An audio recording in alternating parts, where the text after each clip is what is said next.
During my professional work as a senior practitioner and nutritionist, I face many clients that they come and discuss their anxiety and their depression. But some of them, they explain their depression in this way. I wake up in the morning, I'm dreadful, tired, exhausted, unmotivated to the extent that I don't want to get out of the bed and I don't want to talk to anyone. So my next question will be this: what will happen during the day? And they explain that during the day this feeling slightly starts to fade. So anxiety and depression is caused by the external events.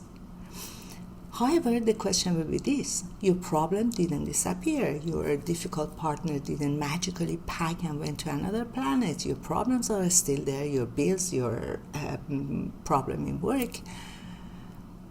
Why? Why during the day those things almost disappear? Something that we most of the time forget is that anxiety, as we said, is caused by external event.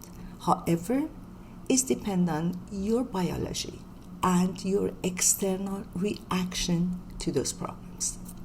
Your nervous system, your hormones, your neurotransmitters, your sleep pattern, and your nutrition.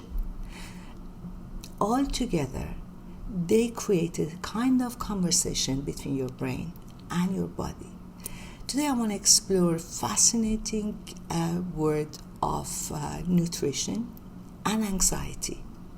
So stay with me to the end of this video.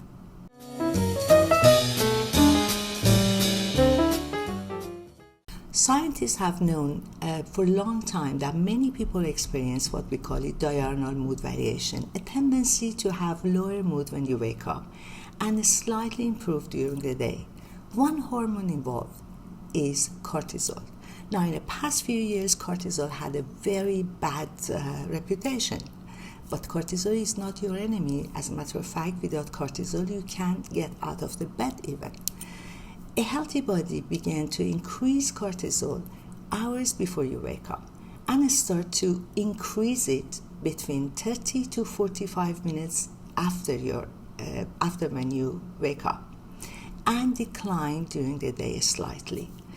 The process known as a cortisol awakening response. The problem is that after a long time experiencing chronic stress, burnout, and nutrition deficiencies, this morning transition can feel completely different. You may, instead of waking up energized, feel completely sense of dread, and you feel irritable and depressed. Sometimes the morning version of you is experiencing the world and reality through different hormonal and psychological lens, which is recommended usually to not take any important decision at least before the first bite of your food. So what we can do? Most of us, we think that a day starts when you open your eyes, but the reality is that the day starts hours before. So one of the things you can do is to reduce bright screen and stressful news before bedtime. Your brain does not need crisis briefing before 11 p.m. And other things, keep consistent bedtime if you can. Because consistency is what your brain loves, even if your life doesn't. Avoid heavy meal, excess alcohol, caffeine late in the day. Those can help you with your sleep quality.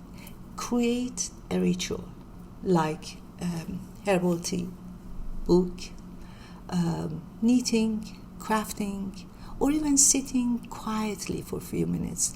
Those are very important because they send a signal to your brain and your nervous system that crisis problem and the day is almost over. None of these habits are dramatic, and most healthy habits may sound boring, but the boring things that are done constantly have greater effect than those exciting things that you do once in a while. Now let's talk about my favorite subject, food. All of us, we know that food are very important to give enough energy to our body and brain to function properly. Now, there are some areas that are very important to pay attention to.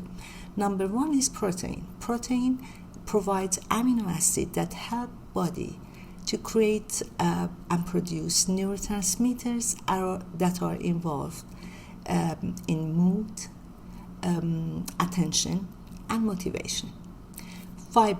Fiber-rich food like vegetable, fruit, legumes, whole grain support your gut microbiome.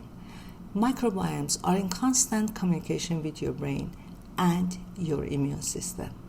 Another very important thing is stable blood sugar. A large swing in your blood sugar can leave you irritable, tired, and emotionally vulnerable.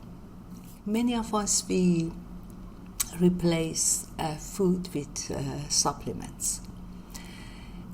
Supplements may provide nutrients that the body needs, but it does not provide fiber, thousands plants compound, and microbiome that your body needs for its immune system, and constant communication between your gut and your brain. Nutrition is not simply chemistry. It's also biology, behavior, pleasure, culture, and social connection. Those things that supplements cannot provide. So here we are.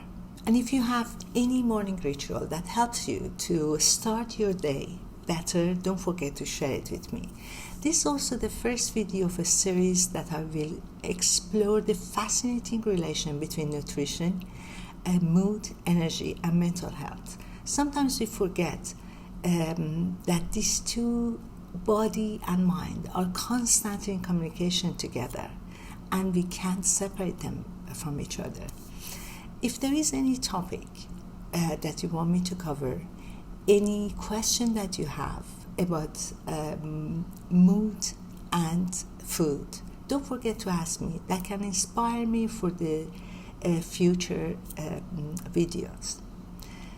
Until next time, be gentle with your body. Sometimes the feeling that you have is just your body that is asking you for more light, more nutrition, and more attention. Until next time, goodbye.